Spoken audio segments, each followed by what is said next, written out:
Hello and welcome to India Reads. I am Pradeep and we are reading My Experiments with Truth by Mahatma Gandhi. Now, just to give you all a heads up, we ended the last video a little abruptly. There was this topic which had started, which was about Mahatma Gandhi's father not being well, almost on his deathbed.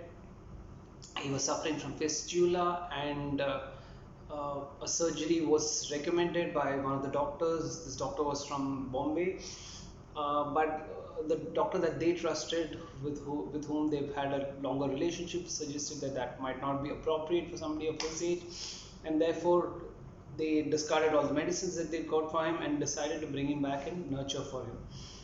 uh, Gandhi was in charge of nursing him throughout, but he also was distracted by his lust for his wife, whose wife, incidentally, at that time was pregnant. So, all this is happening, and we are jumping right into it. Uh, yeah, so let's start. Such cleanliness is quite essential, no doubt, but Western medical science has taught us that all functions, including a bath, can be done in bed with the strictest regard to cleanliness and without the slightest discomfort to the patient. The bed always remaining spotlessly clean. I should regard such cleanliness as quite consistent with Vaishnavism, but my father's insistence on leaving the bed only struck me with wonder, and I had nothing but admiration for it. Just to give a recap, this he's talking about his father insisting that he would have a shower and he would go to toilet not in his bed, but he would walk up and go. Yeah. The dreadful night came. My uncle was then in Rajkot. I have a faint recollection that he came to Rajkot having had news that my father was getting worse. The brothers were deeply attached to each other. My uncle would sit near my father's bed the whole day and would insist on sleeping by his bedside after sending us all to sleep. No one had dreamt that this was to be the fateful night. The danger was, of course, there. It was 10:30 or 11 p.m. I was giving the massage my uncle offered to relieve me. I was glad and went straight to the bedroom. My wife, poor thing, was fast asleep. How could she sleep when I was there? I woke her up. In 5 or 6 minutes, however, the servant knocked at the door. I started with alarm. Get up, he said. Father's very ill. I knew, of course, that he was very ill, so I guessed what very ill meant at the moment. I sprang out of bed. What is the matter? Do tell me. Father's no more. So all was over, but I had to wring my hands. I felt deeply ashamed and miserable. I ran to my father's room. I saw that if animal passion had not blinded me, I would have been spared the torture of separation from my father during his last moments. I should have been massaging him and he would have died in my arms. But now it was my uncle who had this privilege. He was so deeply devoted to his elder brother that he had earned the honor of doing the last services. My father had forebodings of the coming event. He had made a sign for pen and paper and written, "Prepare for the last rites." He had then snapped the amulet off his arm and also his gold necklace of tulsi beads and flung them aside. A moment after this, he was no more. The shame to which I have referred in the foregoing chapter was this shame of my carnal desire, even at this critical hour of my father's death, which demanded wakeful service. It was a blot I have never been able to efface or forget. And I've always thought, though my devotion to my parents knew no bounds, and I would have given up anything for it, yet it was weighed and found unpardonably wanting because my mind at that point of time, at the same moment, in the grip of lust. I was, I have therefore regarded myself as lustful, though a faithful husband. It took me long to get free of the shackles of lust, and I had to pass through many ordeals before I could overcome it. Before I could close this chapter of my double shame, I may mention that the poor mite that was born to my wife scarcely breathed for more than 2 or 3 hours. Nothing else could be expected. Let all those who are married be warned by my example. Next chapter. Glimpses of religion. From my 6th or 7th year up to my 16th, I was at school being taught all sorts of things except religion. I may say that I failed to get from the teachers what they could have given me without any effort on their part. And yet I kept picking on things here and there from my surroundings. The term religion I am using in the broadest sense, meaning thereby self-realization of knowledge or knowledge of self. Being born in a Vaishnava faith, I had often go to the Haveli. I had often to go to the Haveli, but it never appealed to me. I did not like its glitter and pomp. I also had heard rumors of immorality being practiced there and lost all interest in it. Hence, I could gain nothing from the Haveli. But what I failed to get there, I obtained from my nurse, an old servant of the family whose affection for me I still recall. I've said before that there was in me a fear of ghosts and spirits. Ramba, for that was her name, suggested as a remedy for the fear the repetition of Ramanama. I had more faith in her than in her remedy, and so at a tender age I began repeating Ramanama to cure my fear of ghosts and spirits. That was, of course, short lived, but the good seed sown in childhood was not sown in vain. I think it is due to the seed sown in that good woman, Ramba, that today Ramanama is an infallible remedy for me. Just about this time, a cousin of mine who was a devotee of the Ramayana arranged for my second brother and me to learn Ram Raksha. We got it by heart and made it a rule to recite every morning after the bath. The practice was kept as long as we were in Porbandar. As soon as we reached Rajkot, it was forgotten. For I had not much belief in it. I recited it partly because of my pride in being able to recite Ram Raksha with correct pronunciation. What, however, left a deep impression on me was the reading of the Ramayana before my father. During part of his illness, my father was in Porbandar. There, every evening he used to listen to the Ramayana. The reader was a great devotee of Rama, Ladha Maharaj of Bileshwar. It was said of him that he cured himself of leprosy not by any medicine but by applying to the affected parts bilva leaves which had been cast away after being offered to the image of Mahadeva in Bileshwar temple, and by regular repetition of Ramanama. His faith in it, it was said, had made him whole. This may or may not be true. We at any rate believe the story, and it was a fact that when Lada Maharaj began reading his Ramayana, his body was entirely free from leprosy. He had a melodious voice, he would sing the dohas and chopais. Dohas are couplets and chopais are quatrains, and explain them, losing himself in the discourse and carrying his listeners along with him. I might have been 13 at the time, but I remember quite enraptured by his reading. That laid the foundation of my deep devotion of the Ramayana. Today I regard the Ramayana of the Tulsidas as the greatest book in all devotional literature. A few months after this, we came to Rajkot. There was no Ramayana reading there. The Bhagavad, however, used to be read on every Ekadasi day. Sometimes I attended the reading, but the reciter was uninspiring. Today I see that the Bhagavad is a book that can evoke religious fervor.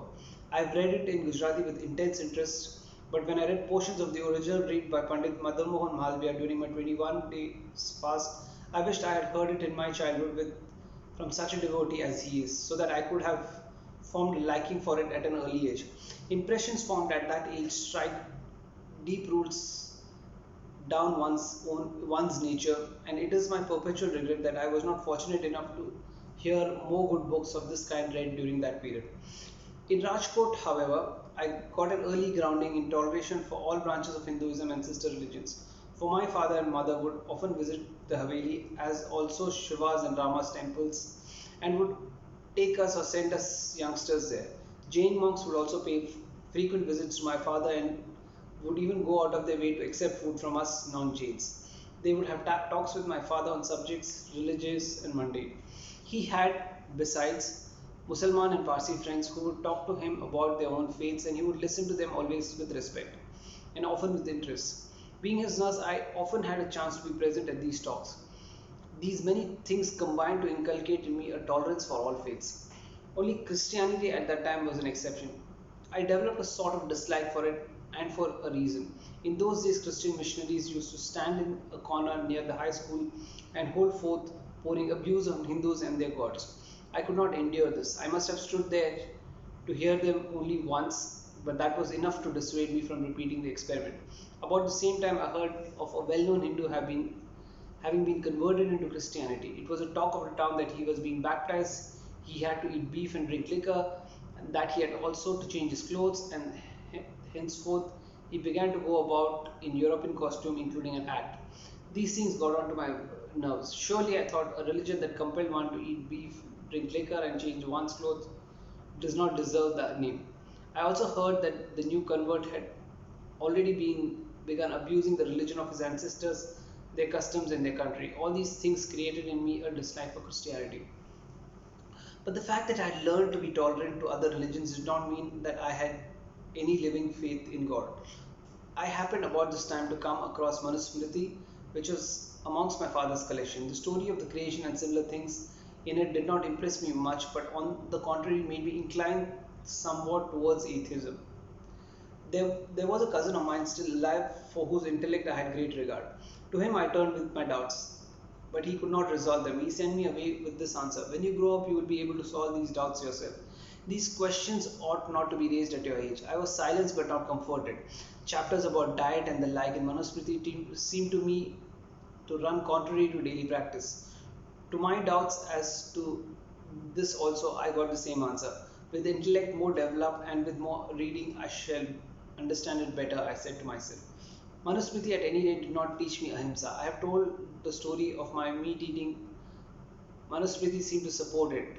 I also felt that it was quite moral to kill serpents, bugs, and the like. I remember to have killed at that age bugs and other insects, regarding it as a duty. But one thing took deep root in me: the conviction that morality is the basis of things, and that truth is the substance of all morality. Truth became my sole objective. It began to grow in magnitude every day, and my definition of it also has been ever widening. A Gujarati didactic stanza likewise gripped my mind and heart. Its percept return good for evil became my guiding principle.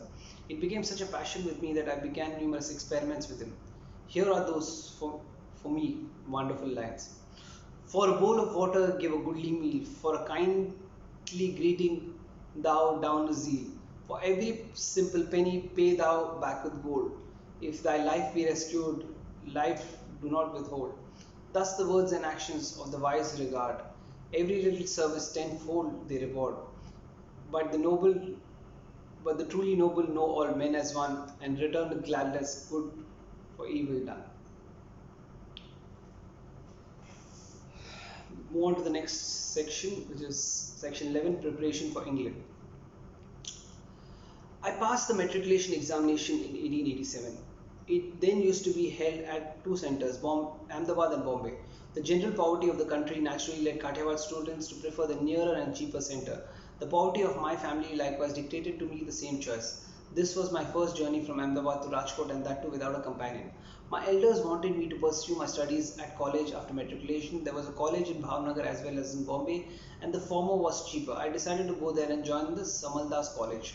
I went but found myself entirely at sea. Everything was difficult. I could not follow, let alone taking any interest in the professor's lectures. It was no fault of theirs. The professors in that college were regarded as first rate, but I was so wrong. At the end of the term, I returned home. We had in Majvi Dave, who was a shrewd and learned Brahmin, an old friend and advisor of the family. He had kept up his connection with the family even after my father's death. He happened to visit us during vacations. In conversation with my mother and elder brother, he inquired about my studies. Learning that I was at Samaldas College, he said, "The times have changed, and none of you can expect to succeed to your father's gaddi without having had a proper education. Now, as this boy is still pursuing his studies, you should all look to him to keep the gaddi. It will take him 4 to 5 years to get his BA degree, which will at best qualify him for a 60 rupees post, not for a divanship. If, like my son, he went in for law, it would take him still longer, but by the time there would be a host of lawyers aspiring for the divan's post. I would far rather that you send him to England. My son Keval Ram says it's very easy to become a barrister. In 3 years' time, he'll return. All the expenses will not exceed 4 to 5,000 rupees. Think of a barrister who has just come back from England, how stylishly he lives. He could get the divanship for the asking. I would strongly advise that you send Mohandas to England this very year. Keval Ram has numerous friends in England. He will give notes of introduction to them, and Mohandas will have an easy time of it there." Joshiji, that's how we used to call old Mavji Dave, turned to me with complete assurance and asked, "Would you not rather go to England than study here?" Nothing could have been more welcome to me. I was fighting shy of my difficult studies, so I jumped at the proposal and said, the sooner I was sent, the better. It was no easy business to pass examinations quickly. Could I not be sent to qualify for the medical profession? My brother interrupted me. Father never liked it. He had you in mind when he said we Vaishnavas should have nothing to do with dissection of the dead bodies. Father intended you for the bar. Joshiji chimed in. I'm not opposed to the medical profession as was Gandhiji. Our Shastras are not against it, but a medical degree will not make a Diwan of you. And I want you to be a Diwan if possible, something better. Only in that way could you take under your protecting care your large family. The times are fast changing and getting harder every day. It is the wisest thing, therefore, to become a barrister. Turning to my mother, he said, now I must leave. Pray ponder over what I've said. When I come here next, I shall expect to hear of the preparations for England. Be sure to let me know if I can assist in any way. Joshiji went away, and after that, I began building castles in the air. My elder brother was greatly exercised in his mind. How was he to find the wherewithal to send me? Was it proper to trust a young man like me to go abroad all alone? My mother was sorely perplexed. She did not like the idea of parting with me. This is how she tried to put me off. Uncle, she said, is now the eldest member of the family. He should first be consulted. If he consents, then we will consider the matter. My brother had another idea. He said to me, we have a certain claim on the Porbandar estate. Mr. Lely is the administrator. He thinks highly of a family and uncle is in his good books. It is just possible that he might recommend you for some state help for your education in England. I liked all of this and got ready to start off for Porbandar. There was no railway in those days. It was 5 days bullock cart journey. As I've already said, I was a coward. But at that moment, my cowardice vanished before the desire to go to England, which completely possessed me. I hired a bullock cart as far as Doraji, and from Doraji I took a camel to get to Porbandar a day quicker. This was my first camel ride. I arrived at last, did my obeisance to my uncle and told him everything. He thought over it and said, I'm not sure whether it is possible for one to stay in England without prejudice to one's religion. From what I have heard, I have my doubts. When I meet these big barristers, I don't see any difference between their life and that of Europeans. They know no scruples regarding food. Cigars are never out of their mouths. They dress as shamelessly as Englishmen. All that would not be in keeping with our family tradition. I am shortly going on a pilgrimage and may not have many years to live. At the threshold of death, how dare I give you permission to go to England to cross the seas? But I will not stand in your way. It is your mother's permission which really matters. If she permits you, then Godspeed. Tell her I will not interfere. You will go with my blessings.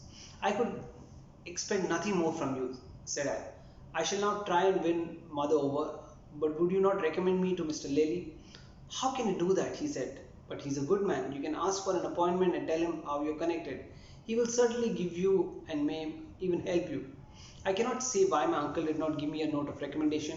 I have a faint idea that he hesitated to cooperate directly in my going to England, which in his opinion was an irreligious act. I wrote to Mr. Lely, who asked me to see him at his residence. He saw me as he was ascending the staircase and said curtly, pass your BA first and then see me. No help can be given to you now. He hurried upstairs. I had made several elaborate preparations to meet him, and I had carefully learnt up a few sentences and had bowed low and saluted him with both hands, but all to no purpose. I thought of my wife's ornaments. I thought of my elder brother, in whom I had the utmost faith. He was generous to a fault, but he loved me, and he loved me as his own son.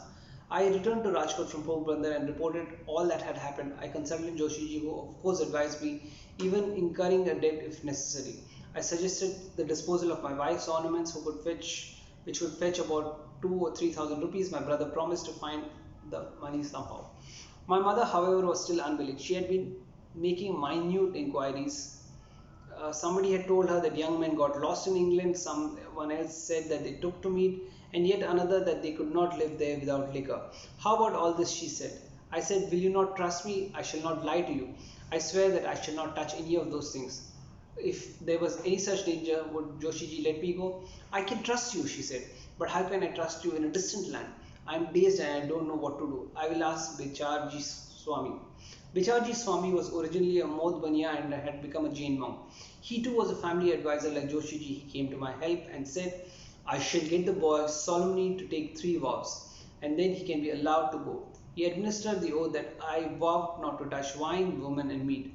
This done, my mother gave me permission. The high school had a send-off in my honor. It was an uncommon thing for a young man of Rajkot to go to England. I had written out a few words of thanks, but I could scarcely stammer them out. I remember how my head reeled and how my whole frame shook as I stood up to read them. With the blessing of my elders, I started off from Bombay. This was my first journey from Rajkot to Bombay. My brother accompanied me, but there is many a slip between twixt the cup and the lip. There were difficulties to be faced in Bombay. 12. Outcast. With my mother's permissions and blessings, I set off exultantly for Bombay, leaving my wife with the baby of a few months. But on arrival, their friends told my brother that the Indian Ocean was rough in June and July, and this was my first voyage. I should not be allowed to sail till November. Someone also reported that a steamer had been sunk in a gale. This made my brother uneasy, and he refused to take the risk of allowing me to sail immediately. Leaving me with a friend in Bombay, he returned to Rajkot to resume his duty. He put the money for my travelling expenses in the keeping of a brother-in-law and left with some friends to give me whatever help I might need. Time hung heavily on my hands in Bombay. I dreamt continually of going to England. Meanwhile, my caste people were agitated over my going abroad. No Bodh Bania up to England had been to England up to now, and if I dared to do so, I ought to be brought to book. A general meeting of the caste was called, and I was summoned to appear before it. I went. Now I suddenly managed to muster up courage. I don't know. Nothing daunted, and without the slightest hesitation, I came before the meeting. The Seth, the headman of the community, who was distantly related to me and had been on good terms with my father, thus accosted me. In the opinion of the caste, your proposal to go to England is not proper. Our religion forbids it voyages abroad. We also have heard it is not possible to live there without compromising our religion. One is obliged to eat and drink with Europeans. To which I replied, I don't think it is against our religion to go to England. I intend going there for further studies, and I have solemnly promised to my mother to abstain from three things that you fear most. I am sure the vow would keep me safe. But we tell you, rejoined the Seth, that it is not possible to keep our religion there. You know my relations with your father, and you ought to listen to my advice. I know of the relations, I said, and you are an elder to me, but I am helpless in this matter. I cannot alter my resolve to go to England. My father's friend and advisor, who is a learned Brahmin, sees no objection to my going to England, and my mother and brother have also given me permission. But will you regard the orders of the caste? I am really helpless. I think the caste should not interfere in the matter. This incensed the Seth. He swore at me. I sat unmoved. So the Seth pronounced the order. This boy shall be treated as an outcast from today. Whoever helps him or goes to see him off at the dock shall be punishable with a fine of 1 rupee 4 annas. The order had no effect on me. I took my leave of the Seth, but I wondered how my brother would take it. Fortunately, he remained firm and wrote to assure me that I had his permission to go, the Seth's order notwithstanding. This incident, however, made me more anxious than ever to sail. What would happen if they succeeded in bringing pressure to bear on my brother? Supposing something unforeseen happened. As I was thus worrying over my predicament, I heard that Junagadh Vakil was going to England for being called to the bar by a boat sailing on the 4th of September. I met friends to whose care my brother had commended me. They also agreed that I should not let go of the opportunity of going in such a company. There was no time to be lost. I wired to my brother for permission, which he granted. I asked my brother-in-law to give me the money, but he referred to the order of the Seth that he could not afford to lose caste. Then I sought a friend of the family and requested him to accommodate me to the extent of my passage and sundries and to recover the loan from my brother. The friend was not only good enough to accede to my request, but cheered me up as well. I was so thankful. With part of the money, I at once purchased the passage. Then I had to equip myself for the voyage. There was another friend who had experience in the matter. He got the clothes and other things ready. Some of the clothes I like and some I did not like at all. The necktie, which I delighted in wearing later, I then abhorred. The short jacket I looked upon as immodest, but the dislike was nothing before the desire to go to England, which was uppermost in me. Of provisions also I had enough and to spare for the journey. A berth was reserved for me by my friends in the same cabin as of Sergeant Triambakari Majumdar, the Junagadh Vakil. They also commended me to him. He was an experienced man of mature age and knew the world. I was yet a stripling of 18 without any experience of the world. Sergeant Majumdar told my friends not to worry about me. I sailed at last from Bombay on 4th of September. In London at last. I did not feel at all seasick, but as the day passed, I became fidgety. I felt shy in even speaking to the steward. I was quite unaccustomed to talking English, except for Sergeant Majumdar. All other passengers in the second salon were English. I could not speak to them, for I could rarely follow their remarks when they came up to speak to me, and even if I understood, I could not reply. I had to frame every sentence in my mind before I could bring it out. I was innocent of the use of knives and forks and had not the boldness to inquire what dishes of the menu were free of meat. I therefore never took meals at the table, but always had them in my cabin, and they consisted principally of fruits and sweets which I had brought with me. Sergeant Majumdar had no difficulty as he mixed with everybody. He would move freely on deck while I hid myself in the cabin the whole day, only venturing up on deck when there were a few people. Sergeant Majumdar kept pleading with me to associate with the passengers and talk with them freely. He told me that lawyers should have a long tongue and related to me his legal experiences. He advised me to take every possible opportunity of talking English and not to mind making mistakes, which were obviously unavoidable with a foreign tongue, but nothing could make me conquer my shyness. An English passenger taking kindly to me drew me into conversation. He was older than I. He asked me what I ate, what I was and where I was going, why I was shy, and so on. He also advised me to come to table. He laughed at my insistence on abjuring meat and said in a friendly way when we were in the Red Sea, "It is all very well so far, but you will have to revise your decision in the Bay of Biscay. And it is so cold in England that one cannot possibly live there without meat." "But I have heard that people can live there without eating meat," I said. "Rest assured it's a fib," he said. "No one, to my knowledge, lives there without being a meat eater. Don't you see that I am not asking you to take liquor, though I do so. But I do think you should eat meat, for you cannot live without it." "I thank you for your kind advice, but I have solemnly promised to my mother not to touch meat. Therefore, I can not think of taking it. If it be found impossible to get on without it, I would rather go back to India than eat meat in order to remain there." We entered the Bay of Biscay, but I did not begin to feel the need either for meat or liquor. I had been advised to collect certificates of my having abstained from meat, and I asked the English friends to give me one. He gladly gave it to me, and I treasured it for some time. But when I saw later that one could get a certificate in spite of being a meat eater, it lost all its charm for me. If my word was not to be trusted, what is the use of possessing a certificate in this matter? However, we reached Southampton, as far as I remember, on a Saturday. On the boat, I wore a black suit, a white flannel one, of which my friends had got me, having been kept especially for wearing it when I landed. I had thought that white clothes would suit me better when I stepped ashore, and therefore I did so in white flannels. Those were the last days of September, and I found that I was the only person wearing such clothes. I was left in charge of an agent, Grindlay and Co., and all my kit, including keys, seeing that many others had done the same, and I must follow suit. I had four notes of introduction to P.J. Mehta, to Sergeant Dalpatram Shukla, to Prince Ranjit Singh Ji, and to Dadabhai Naroji. Somebody on board had advised us to put up at Victoria Hotel in London. Sergeant Majumdar and I accordingly went there. The shame of being the only person in white clothes was already too much for me, and when in hotel I was told that I could not get my thing from Grindlay's the next day. It being a Sunday, I was exasperated.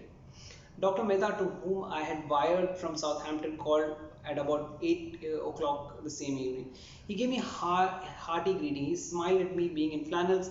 As we were talking, I casually picked up his top hat and, trying to see how smooth it was, passed my hand over it the wrong way and disturbed the fur. Dr. Mehta looked somewhat angrily at what I was doing and stopped me. The mischief had been done. The incident was a warning for me for my future. This was my first lesson in European etiquette, into details of which Dr. Mehta humorously initiated me. "Don't touch other people's things," he said. "Don't ask questions as we usually do in India on first acquaintance. Don't talk loudly. Never address people as sir while speaking to them as we do in India. Only servants and subordinates address their master that way," and so on and so forth. He told me that it was very expensive to live in a hotel and recommended that I live with a private family. We deferred consideration of the matter until Monday. Sergeant Majumdar and I found the hotel to be a trying affair. It was also very expensive. There was, however, a Sindhi fellow passenger from Malta who had become friends with Sergeant Majumdar, and he was not a stranger to London. He offered to find rooms for us. We agreed, and on Monday, as soon as we got our baggage, paid our bills and went to the rooms rented for us by the Sindhi friend. I remember my hotel bill came to £3, an amount which shocked me, and I practically starved in spite of the heavy bill, for I could relish nothing. When I did not like one thing, I asked for another, but had to pay both the same. The fact that all this while I had depended on the provisions which I brought with me from Bombay. It I was very uneasy even in the new rooms. I would continually think of my home and my country. My mother's love always haunted me. At night, the tears would stream down my cheeks, and home memories of all sorts made sleep out of the question. It was impossible to share my misery with anyone, and even if I could have done so, what was the use? I knew of nothing that would soothe me. Everything was strange, the people, their ways, even their dwellings. I was a complete novice in the matter of English etiquette and continually had to be on my guard. There was an additional inconvenience of the vegetarian vow. Even the dishes I could eat were tasteless and insipid, and I found myself being between Skyla and Caribbees. England I could not bear, but to return to India was not to be thought of. Now that I had come, I must finish 3 years, said the inner voice. 14. My choice. Dr. Mehta went on Monday to the Victoria Hotel expecting me to find there. He discovered that we had left, got our new address, and met me at our rooms. Through sheer folly, I had managed to get a ringworm on the boat. For washing and bathing, we used to have seawater in which soap is not soluble. However, use soap taking its use taking it used to be a sign of civilization, with the result that cleaning the skin made it greasy. This gave me a ringworm. I showed it to Dr. Mehta, who told me to apply acetic acid. I remember how the burning acid made me cry. Dr. Mehta inspected the room and its appointments and shook his head in disapproval. This place won't do. We've come to England not so much for the purpose of study, but for gaining the experience of English life and customs. For this, you need to live with a family. But before you do so, I think you would be better to be served a period of apprenticeship with blank. I will take you there. I gratefully accepted this suggestion and moved to the friend's room. He was all kindness and attention. He treated me as his own brother, initiated me into English ways and manners. He accustomed me to talking the language. My food, however, became a serious question. I could not relish boiled vegetables and cooked without salt or condiments. The landlady was at loss to know what to prepare for me. We had oatmeal porridge for breakfast, which was fairly filling, but I always starved at lunch and dinner. The friend continually reasoned with me to eat meat, but I have pleaded my woe, and then remained silent. For both luncheon and dinner, we had spinach and bread and jam too. I was a good eater and had a capricious stomach, but I was ashamed to ask for more than 2 or 3 slices of bread, as it did not seem correct to do so. Added to this, there was no milk either for lunch or dinner. The friend once got disgusted with the state of things and said, "Had you been my own brother, I would have sent you packing. What is the value of a vow made before an illiterate mother and in ignorance of the conditions here? It is not vow at all. It would be regarded as a vow in love. In law, it is pure superstition to stick to such a promise. I tell you, this persistence will not help you gain anything here. You confess to have eaten and relished meat. You took it where it was absolutely unnecessary and will not where it is essentially. What a pity." But I was adamant. Day in and out, the friend would argue, but I had an eternal negative to face to him. The more he argued, the more uncompromising I became. Daily, I would pray for God's protection and get it. Not that I had any idea of God, it was faith and that was at work. Faith of which the seed had been sowed by the good nurse Ramba. One day, the friend began to read me Bentham's theory of futility. I was at my wit's end. The language was too difficult for me to understand. He began to expound it. I said, "Pray excuse me. These abstruse things are beyond me. I admit it is necessary to eat meat, but I cannot break my vow. I cannot argue about it. I am sure I cannot meet you in an argument, but please give me up as a foolish or obstinate. I appreciate your love for me, and I know you to be my well wisher. I also know that you're telling me again and again about this because you feel for me. But I am helpless. A vow is a vow, it cannot be broken." The friend looked at me with surprise. He closed the book and said, "All right, I will not argue with you anymore." I was glad. He never discussed the subject again, but he did not cease to worry me about me. He smoked and drank, but never asked me to do so. In fact, he asked me to remain away from both. His only anxiety was lest I should become weak without meat and thus be unable to feel at home in England. That's how I served my apprenticeship for a month. The friend's house was in Richmond, and it was not possible to go to London more than once or twice a week. Dr. Mehta and Sergeant Dalpatram Shukla therefore decided that I would be put up with some family.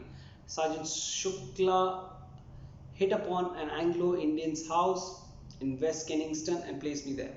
The landlady was a widow. I told her about my vow. The old lady promised to look after me properly, and I took up my residence in the house. Here too, I practically had to starve. I had sent out for sweets and eatables from home, but nothing had yet come.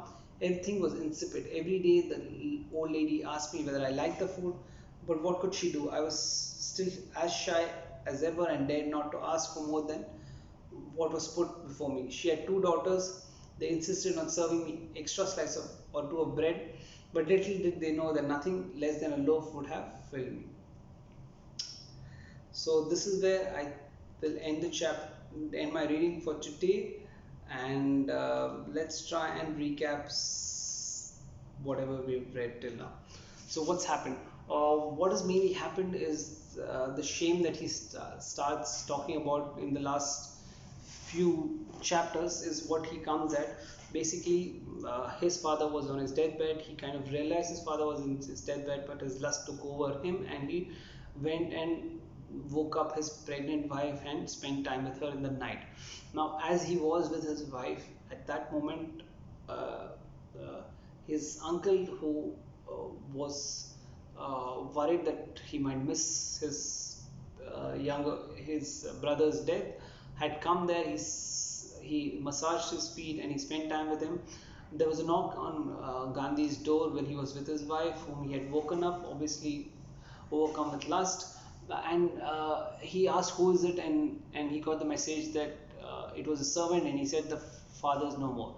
Now this fact that he was not there with his father at his last moments, massaging him and consoling him, or being there for his father when his father passed away, left a deep sense of shame within him. That the fact that he was looking for a way out from there and wanted to spend time with his wife, uh, who also was pregnant and was resting, he disturbed her.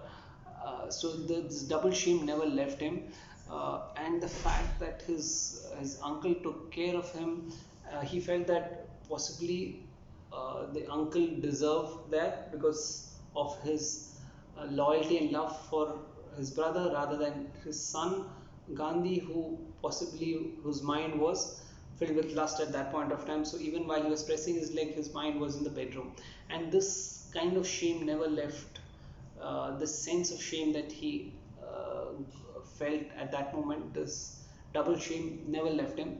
It was a double shame because his wife was pregnant, and obviously because of the sex that they had, uh, their child also passed away. He got aborted.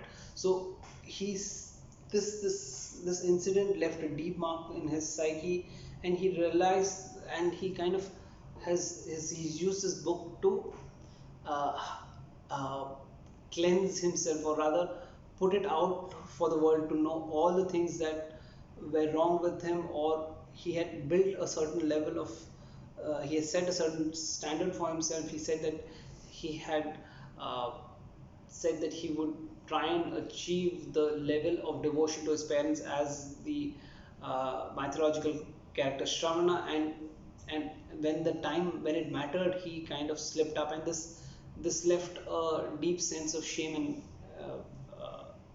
regret in his psyche. After this, there is obviously the chapter talks about his the rest of his education. He was finding it very challenging to study and understand. He had not studied in English medium, so even subjects like geometry were very difficult for him. However, he had the ambition to do well, and um, he got into, there were two big cities which were close to Rajkot. One was Bombay and the other was Bhavnagar. He got into a good school in Bhavnagar, and but this level of studies there, the level that he was expected to know was very high, and he could not cope up, and he came back. Then the family was visited by a well-wisher of his father, and that guy suggested that the best thing, the best ambition and the best goal that the boy should have was to become a Diwan of Porbandar like his father had been, or rather his grandfather had been, and he could not think, he could never be a Diwan unless he was qualified. And to be qualified, it meant that he could not do, he would have to be possibly a lawyer, and he would have to do that quickly, because if you go to a city like Bombay, it will take a long time, and by that time there will be many other contenders for the post. Gandhi was interested in the concept of higher studies. He anyway wanted to get away from the struggle that he was going through the college at Bhavnagar. So he said that I want to learn medicine. The well-wisher Joshi ji said that you can do medicine, but it is of no use because you will never become a diwan. Plus, any which ways, his father never encouraged the kids to think about studying medicine because they were staunch Vaishnavites, and they did not like the concept of touching animals or studying with animals, and therefore had directed their thought process to taking the bar exam. This seemed like a good way forward. Joshi ji suggested that if he steps up the game and goes possibly to England to study, he would he would get his law degree in 3 years, and he could come back to Rajkot and or Porbandar and become the Diwan there. It would be easier for him that way because there were no England graduates there at that point of time. So this seemed like a sensible idea. Anyway, Gandhi was looking for a way out, and he said that yes, let's do this. And the mother was, however, reluctant. She did not want him to leave. She was very concerned that he would go to England, eat meat, drink liquor, and spend time with women, as other Europeans do. And they had examples of other Indians who came back to India and drank liquor and ate meat. And so the whole concept of them not wanting to send Gandhi to England was based on their understanding of different religions. There were different religions even at that point of time in Rajkot and Porbandar. His father interacted with Hindu sects which were not Vaishnavites, and he had close associations with Jain monks. He also had friends and well-wishers who were Parsi and Musalman, but they did not have a very good view of Christianity. Even Gandhi did not have a good appreciation of Christianity. He felt that Christians were definitely trying to convert. There were also stories of converted Christians Indians who took up Western clothing and started abusing Hindu gods. Gandhi was very upset. Had this memory of uh, Christian priests who were trying to convert people in his home state, and they would try to convert by abusing the Hindu gods, which deeply affected Gandhi, and he has that memory over the years.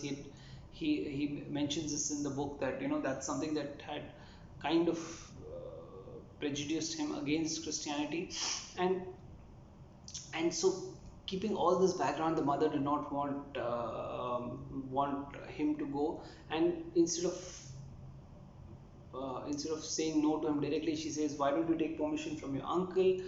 His uncle was in Porbandar, and also there is another gentleman in Porbandar who was a well-wisher of his father, and if he could give a letter of recommendation, the state of Porbandar could possibly sponsor his education, and in return he could offer his services to them. Now Gandhi took the 5-day bullock cart journey and went to Porbandar. He took his uncle's blessings. The uncle said that I would rather you not go to England because obviously you will lose your religion, you lose your caste, but I would not come in between your decision. So any which ways, it's not a decision for me to make. It is something that your mother should give you permission. If you have your mother's permission, you can go. Gandhi was happy to hear that, and he asked him to also get a letter of recommendation from Mr. Lely, who was part of the Porbandar state. His uncle said that why don't you do it yourself, which was a way Gandhi understood that he did not want to discourage him, but he did not want to help him either. Anyway, Gandhi wrote a letter, and I don't think it helped him much. So for money, what they decided, he sold his wife's ornaments, arranged for the money, and moved to Bombay, from where he was supposed to take a steamer. Now this happened in the months of June, July, which was a very bad period in that particular year. because the weather was not good. The ride would have been choppy. One of the ships had sunk, and so Gandhi's elder brother felt that it might not be a good idea for him to sail that point of time. So they decided that he would take the next. Uh, he would sail only in November, and Gandhi left him back in Bombay. He left the sum of money that he had collected for the journey with his brother-in-law in Bombay, and he returned back to his job at Rajkot. Now, Gandhi spent the next few months very worried because he felt that there's something, even a small thing, which could trigger his not going, could happen, and something like that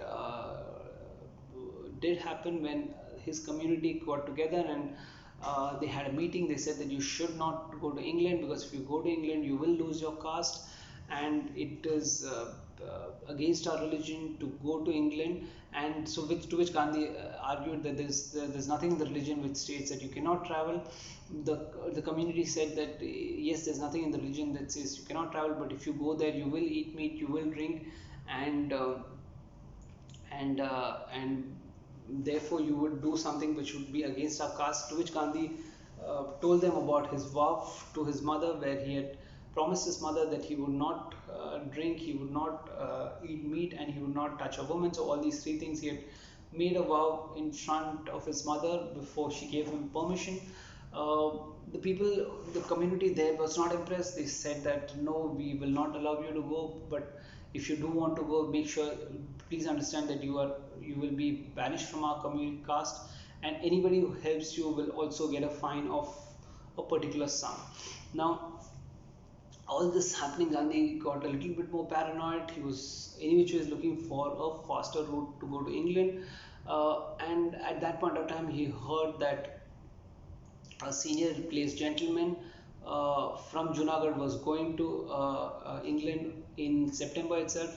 So he wrote to his brother that, if it's happening earlier, why don't I go with him? Plus, this gentleman was from Gujarat, his hometown, and therefore he felt that it would be better if he got that company. So he also got his brother's permission. He got the money from brother's brother-in-law, and he got onto the boat. On the boat, Gandhi obviously did not find it very comfortable. He was not seasick per se, but he was very shy. Everybody except for his except for the gentleman from Junagadh, everybody was British, and he did not have the confidence to communicate with them in English. He would sit in the cabin, eat only fruits and the stuff that he had carried with him in the journey. He would not touch any of the ship's food. Finally, he reached England, and in England, he and the gentleman checked into a hotel which was too expensive. He got 3 or 4 letters of introduction, and before he could use that, it was about a couple of days. They realized that it was too expensive. Then they used one of the letters of introduction and got out of that expensive hotel into another place. Now, one of the gentlemen who was supposed to help him, Mr. Mehta, came looking for him in this hotel, and realizing that he had moved to another room, he went and met him there. He saw the room and realized that that was not the best thing for them. He said that you guys need to come and experience the English way of life. Only then will you be comfortable in this region. And he put him on to his Sindhi friend. The Sindhi friend obviously took good care of him. The friend also insisted that he start eating meat. Gandhi told him about his vow. He said, what kind of a vow is this? It's stupid. You made it to your illiterate mom, who both of you did not understand the implications of it. Now, this friend used to drink and smoke. He said that which he did not force on Gandhi, but meat eating is something that he forced on, but Gandhi kind of resisted. And that's where we kind of end this chapter.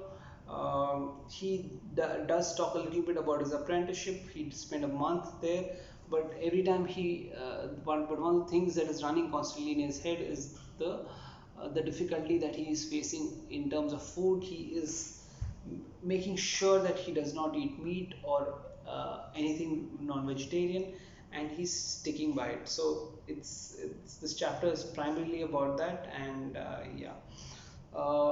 With this, I'm at the end of this chapter.